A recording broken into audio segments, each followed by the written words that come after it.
suboptimal theory.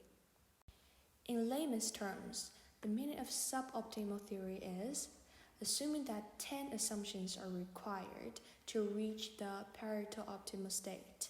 If at least one of these conditions cannot be satisfied, then the whole system is destroyed. Then all the remaining 9 are satisfied. The suboptimal states obtained by satisfying one of the remaining 9 conditions is not necessarily closer to the Pareto optimal state. The second reason is that it actually covering up the political relationship between people with a simple exchange relationship between things. Generally speaking, those who use laws of market competitions to defend the phenomenon of exploitation at works and overtime without overtime pay belongs to the new classical liberal school of economics. The main point of this school is that the object of economics investigation is composed of rational people, free markets, and regulation of supply and demand. As long as it is a price formed by the market, it is objective price. As long as it is a phenomenon formed by the market, it is reasonable phenomenon. Because market participation are free, fully competitive, and have enough room for choice, there is no situation where one party takes advantage of each other and makes an unreasonable profit. But this premise is very problematic. Neoliberalism simplifies economic relationships into simple supply and demand balance of products, labor, money, and other elements, and derives a whole set of theories based on this. However, the real world is not a simple relationship between things, and the dimension of the structure of the relationship between people that inevitably occurs in the operation of economic system must be considered.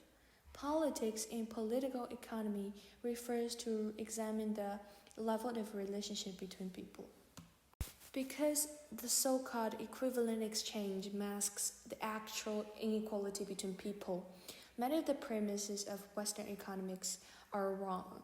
Due to the existence of exploitation, the working class, which accounts for the vast majority of society, will inevitably have insufficient purchasing power, unable to consume all the products produced, and further triggers a crisis of relative surplus. In this case, the prevailing situation is excess, not scarcity. Further, since relative excess is a norm, in an isolated economic system, the so-called balance of supply and demand exists purely within the scope of theoretical discussion. So, what is the point of the so-called intersection of the supply and demand curves? Thirdly, it has unrealistic assumptions. This point is also the most frequently mentioned point. The first prominent one is that rational human assumption of microeconomics. In reality, it cannot stand at all. Humans are emotional animals, and everyone is flesh and blood. Human irrationals defects are common. Yes, if this premise is not hold, how can one expect the conclusion to be hold, especially when faced with an economic crisis? So far, no economic crisis anywhere has been really predicted in advance. Even just predicting a year's worth of economic changes doesn't feel any different from predicting lottery numbers. With the development of economics, we also found that the introduction of various models in economics has led to the development of economics more and more in the direction of precision, with econometrics being the most prominent. The result is that the more accurate it is, the more useless it is. This is because economic environment is complex, and the complexity of human nature is far beyond what a model can cover. The end result of any school's attempt to make economic accurate is to change its own school. It has become blackboard economics and has no practical effect.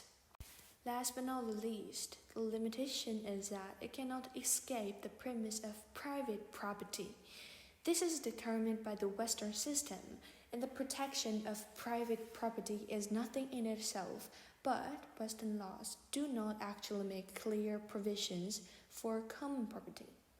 Capitalism actually know about this legal and institutional blind spot and deliberately hide it.